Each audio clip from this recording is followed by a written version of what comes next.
नमस्कार दोस्तों, property expert के इस नए वीडियो में आप सभी का स्वागत है। प्रॉपर्टी से रिलेटेड कोई भी प्रॉब्लम का सोल्यूशन पाने के लिए प्रॉपर्टी एक्सपर्ट को जरूर सब्सक्राइब करें। पछताना नहीं चाहते तो फ्लैट खरीदने से पहले चेक कर ले ये 6 चीजें। आज हम लोग आपके लिए लेकर आए हैं एक बहुत ज़रूरी मुद्दा। अगर आप अपने घर लेने जा रहे हैं जिसमें आपका फ्लैट शामिल है या विला शामिल है, अगर आप इनमें से कोई भी चीज़ लेने जा रहे हैं तो आज का वीडियो आपके लिए बहुत ही महत्वपूर्ण है। इसको शुरू से लेकर लास्ट तक पूरा देखिए, क्योंकि आपको बहुत सारी ऐसी समस्या है जो आने वाले दिनों में आपको फेस करनी पड़ेगी। अगर आप ये वीडियो पूरी देखते हैं तो आप फ्लैट खरीदने जा रहे हैं, विला खरीदने जा रहे हैं, तो आपकी बहुत सारी समस्या दूर हो सकती है। एसोसिएशन और सोसाइटीज है, उनके इन्विटेशन पे जयपुर गए जहां उन्होंने अपने कैंपस पे बुलाया था। वहां कुछ समस्या थी, उनका समाधान निकालने के लिए कहा। उस प्रक्रिया के दौरान वहाँ के लोगों से काफ़ी चीज़ें पता चली। वहाँ पे कॉमन समस्या थी, लेकिन 6 चीज़ें ऐसी थी जो टाउनशिप्स एंड फ्लैट्स सब में कॉमन थी। इन चीज़ों का ध्यान रखते हुए फ्लैट खरीदने में सहूलियत होगी और अपने लाइफस्टाइल में भी प्रॉब्लम्स नहीं आएंगी। जिन लोगों ने 1 या 1.5 के फ्लैट जयपुर में लिए हैं, उन्हें भी बहुत सी समस्या फेस करनी पड़ रही है। तो हम लोग आपके लिए लेकर आए हैं 6 जरूरी बातें। इन 6 जरूरी बातों का ध्यान रखिएगा फ्लैट खरीदने से पहले। अगर आपको ये वीडियो अच्छी लग रही हो तो लाइक का बटन जरूर दबाइए, और अगर अभी तक आपने चैनल सब्सक्राइब नहीं किया है तो जल्दी से जल्दी नीचे बेल आइकन पर क्लिक कीजिए। चलिए शुरू करते हैं। सबसे पहली समस्या जो सबसे ज्यादा देखने को मिलती है वो है मेंटेनेंस चार्जेस। जब भी आप नई फ्लैट खरीदते हैं या जब बिल्डर आपको फ्लैट हैंडओवर करता है, तब वो आपको ये नहीं बताएंगे कि आपको हर महीने कितनी मेंटेनेंस चार्जेस देनी पड़ेंगी। वो सब अच्छी बातों से बहलाएंगे कि आप हमारे यहाँ फ्लैट लीजिए, आपको 1 साल या 2 साल तक मेंटेनेंस फ्री मिलेगा। पर वो आपको कभी ये नहीं बताएंगे कि आगे यहाँ आपके मेंटेनेंस चार्जेस क्या होंगे। जैसे ही आप फ्लैट लेते हैं तो आप फ्लैट की बुकिंग करने से 1 दिन पहले कंफर्म कीजिए कि हमारे यहाँ क्या मेंटेनेंस का शेड्यूल रहेगा। अगर आप फ्लैट लेते हैं तो maintenance cost per square feet में पूछिए। अधिकतम अगर ₹1.99 पर स्क्वायर फीट से ज्यादा कोई बिल्डर चार्ज करता है शुरुआती दौर में, जब एक टाउनशिप बिल्कुल नहीं है और आप वहाँ फ्लैट ले रहे हैं, तो वो कीमत बहुत ज्यादा वसूली जा रही है मेंटेनेंस की। जयपुर की पोश एंड लग्जरीज कॉलोनीज के मेंटेनेंस चार्जेस ₹1.55 एंड ₹1.60 पर स्क्वायर फीट से स्टार्टिंग हुई थी। ये अफोर्डेबल है, उन कंपनियों के पास इतना पैसा इकट्ठा हो जाता है कि वो मेंटेन कर सकते हैं। तो आप पूछिए, अगर वो आपसे ₹3 to 4 या फिर लमसम में पे करना है, जैसे कि 500 स्क्वायर फीट का ₹2000 उसकी कॉस्टिंग निकालने पे प्राइस ₹4 पर स्क्वायर फीट आती है, तो जो कि काफी महंगा है। अगर हम मेंटेनेंस कॉस्ट इतनी ज्यादा पे करेंगे तो फ्लैट काफी महंगा पड़ेगा, एंड वहाँ रहना शुरू करने के बाद वो मंथली मेंटेनेंस चार्ज काफी दुखेगा।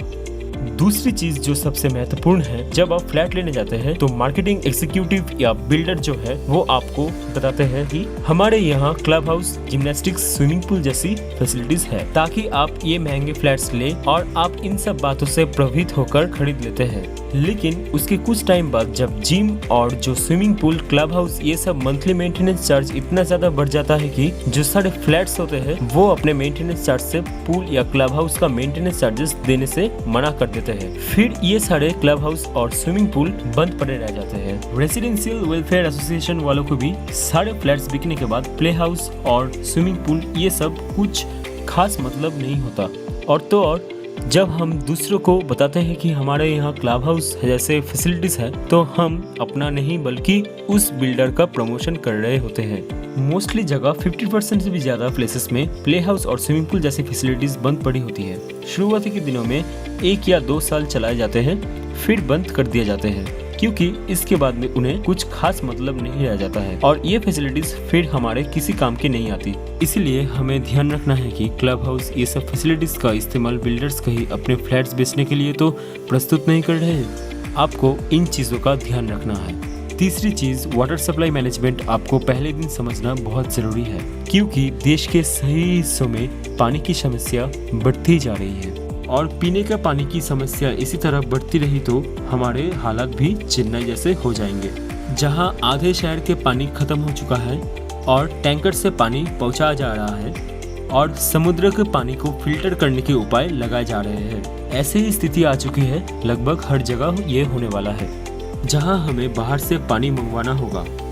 हम कई कॉलोनीज, कई सोसाइटीज में गए, हमें वहां जाकर ये पता चला कि कैंपस में 5 बोरवेल लगे हैं किसी में 15 बोरवेल, किसी में 25 बोरवेल, लेकिन या तो ज़्यादातर सूख चुके हैं या एक दो ही वर्किंग है। जब स्टार्टिंग में हम फ्लैट लेते हैं तो 50 फ्लैट होते हैं, जिसमें से 50 फैमिली बोरवेल की पानी पीते हैं।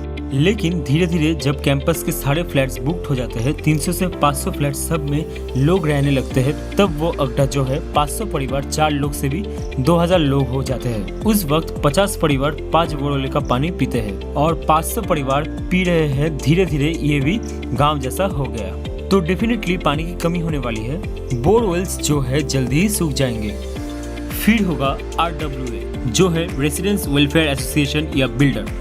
वो अब आपके मेंटेनेंस चार्जेस को इंक्रीज करेंगे। जो पहले 1.5 या 2 रुपये था, अब वो 3 रुपये लेंगे पर स्क्वायर फीट हर मंथ। अब आपको पीने के पानी के लिए एक्स्ट्रा हर मंथ पे करना होगा। धीरे धीरे ये समस्या बढ़ती चली जाएगी। तो जिस दिन आप फ्लैट लेने जा रहे हैं, वहाँ खरीदने से पहले ये साफ बात कीजिए कि पानी कितना मिलेगा, क्या कंजप्शन है। यहाँ पानी का पर पर्सन के अकॉर्डिंग कितना कंजप्शन हो सकता है और कितनी कैपेसिटी है, और हमें टैंकर से तो पानी नहीं डलवाना पड़ेगा। कॉलोनी के अंदर अगर टैंकर से पानी डलवाना पड़े तो डेफिनेटली आपके मेंटेनेंस चार्जेस बढ़ेंगे, फिर आपको परेशानी होगी।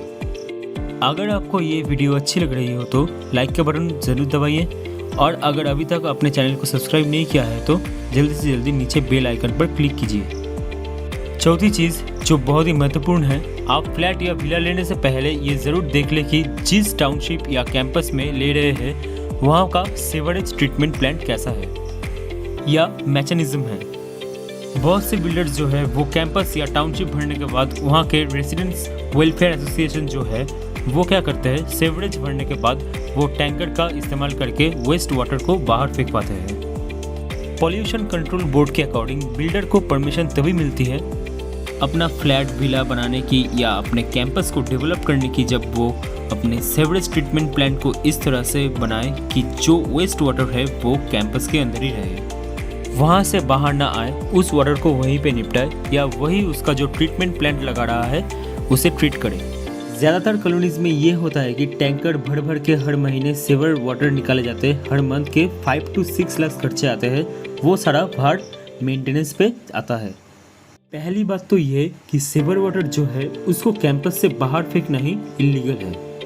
और दूसरी बात, जो टैंकर्स भर भर के जो है सीवर वाटर बाहर जाएगा, उन टैंकर्स का चार्ज आपके मेंटेनेंस से चार्ज करेंगे। हर मंथ आपके मेंटेनेंस का चार्ज बढ़ता ही जाएगा। इन सब water management sewerage system issues का कारण आपके मेंटेनेंस डबल हो जाएगा। फिर डिस्प्यूट शुरू होंगे, रोज़ ही मेंटेनेंस चार्जेस के कारण लड़ाई होगी, दंगे होंगे। हम इन सब से बच सकते हैं अगर हम इन चीज़ों का शुरू से रिव्यू कर ले और ध्यान रख ले तो। पांचवी चीज़ जो बहुत ही महत्वपूर्ण है, आपकी कॉलोनी या कैंपस का रेसिडेंस वेलफेयर एसोसिएशन कब बनेगा या सोसाइटी का डेवलपमेंट कब होगा। जैसे हम शुरुआती दौर में फ्लैट लेते हैं टाउनशिप में जिसमें 200 फ्लैट्स है, बिल्डर हमसे फ्लैट का मेंटेनेंस 1.5 या 2 लाख रुपए लेता है। हर फ्लैट से तो उसका फंड 3 या 4 करोड़ तक जमा हो जाता है। तो उस फंड का ब्याज ही इतना आता है कि शुरुआती में मैनेजमेंट हो जाता है। बट बिल्डर्स इस फंड को अपनी कमाई का जरिया बना लेता है। फंड मिसमैनेज हो जाता है, कोई ऑडिट रिपोर्ट्स, कोई डिटेल्स, कोई अकाउंट्स इसमें नहीं दी जाती है। मोस्टली कैंपस में प्रॉब्लम आ रहा है कि 2 से 3 साल हो गए पर अब तक बिल्डर ने हिसाब किताब नहीं दिया। रेसिडेंस वेलफेयर बन चुकी है लेकिन बिल्डर की तरफ से कोई रिस्पॉन्स नहीं मिल रहा है अकाउंट को लेकर। मैनेजमेंट सोसाइटी भी वहाँ रहने वाली जनता को बिल्कुल नहीं बताया कि हमने किस मंथ में कितना पैसा खर्चा किया। ट्रांसपेरेंसी लेवल लगभग 0 है। इससे नुकसान ये होता है कि आपका पैसा कहाँ पे खर्चा हो जाता है आपको पता ही नहीं होता।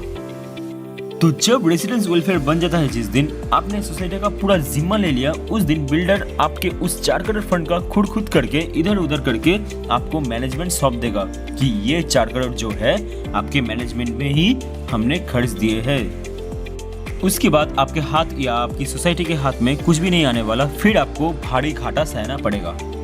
शुरुआती दिनों में ही इसे अच्छे से जांच लीजिए, पूछ लीजिए, पता कर लीजिए, वरना आगे दिनों में जाके लड़ाई होंगी और आप भी इन लड़ाइयों का हिस्सा बनेंगे। छठी और महत्वपूर्ण चीज है 3 पार्टी एग्रीमेंट। बिल्डर के एग्जीक्यूटिव कभी आपको ये नहीं बताते कि 3 पार्टी एग्रीमेंट जो आपको एक लीगल दस्तावेज दिए जा रहे हैं उसमें आपको क्या सिग्नेचर करवाए जा रहे हैं। 3 पार्टी एग्रीमेंट में हर एक चीज आपको बिल्डर को लिखित देनी होती है, फिर उसमें आपसे साइन करवाता है। उसमें हर चीज जैसे maintenance, water management, drainage, sewer system, हर चीज के बारे में होता है। वो मेंटेन कैसे करेंगे, अगर प्लम्बर की जरूरत पड़ी तो क्या होगा, सड़क का निर्माण कौन करेगा, पानी की डिमांड अगर बढ़ गई तो पानी की सप्लाई कैसे करवाएंगे, सारी चीजें। 3 पार्टी एग्रीमेंट में जितने भी नियम हैं उन्हें फ्लैट लेने के लिए पेमेंट करने से पहले पढ़िए, क्योंकि जब हम कैंपस में गए तो लोगों ने हमें अपने 3 पार्टी एग्रीमेंट दिखाए। उसमें पता चला बिल्डर की उन 3 पार्टी एग्रीमेंट का उल्लंघन करके बिल्डर कुछ भी नहीं सुनता और 2 साल बाद तो आपकी भी कोई नहीं सुनेगा। हमारा मतलब ये है कि आप मैनेजमेंट में बिल्डर की अकाउंटेबिलिटी देखिए और उसका पास्ट ट्रैक रिकॉर्ड देखिए, उसका एक्सपीरियंस देखिए। जैसे आप किसी बड़े बिल्डर से फ्लैट ले रहे हो तो उसने 10 से ज़्यादा कैंपस बनवाए हैं, तो आप 2 या 3 कैंपस में जाके वहाँ से आरडीए से पता कीजिए, वहाँ के सेक्रेटरी की जानकारी लीजिए कि बिल्डर का ट्रैक रिकॉर्ड क्या है। कहीं वहाँ परेशानियाँ तो नहीं आती, कहीं बिल्डर वहाँ के लोगों से मेंटेनेंस के लिए तो परेशान नहीं करता। 95% बिल्डर ऐसे मिलते हैं यहाँ बिल्डिंग बनाने के 2 या 3 साल बाद आए दिन जाके लड़ाई हो जाती है, हर दिन मेंटेनेंस को लेकर झगड़े होते हैं। आप इन झंझट से बच सकते हैं अगर आप पहले ही बिल्डर के दूसरे कुछ कैंपस में जाकर इंक्वायरी कर लेते वहाँ के स्टाफ, सेक्रेटरी या आरडीए से। हम लोग लगातार आपके लिए ऐसे ही वीडियोस लाते रहेंगे जिससे आपकी जानकारी बढ़े, जिससे आपको समस्या नहीं आए, आप अपने कमर्शियल प्रॉपर्टीज, अपने एसेट्स डेवलप कर सके और आपको प्रॉब्लम ना आए। दोस्तों, उम्मीद है ये इन्फॉर्मेशन आपके लिए हेल्पफुल साबित होगी। आज इतना ही, मिलते हैं अगली वीडियो में, तब तक के लिए अलविदा। दोस्तों, उम्मीद है ये इन्फॉर्मेशन आपके लिए हेल्पफुल साबित होगी। आज इतना ही, मिलते हैं अगली वीडियो में, तब तक के लिए अलविदा। अगर आपको ये वीडियो पसंद आई then please like, share and subscribe our channel Property Expert and be with us. If anyone wants to buy or take property on rent, then you can fill the form given below in the description. Thank you.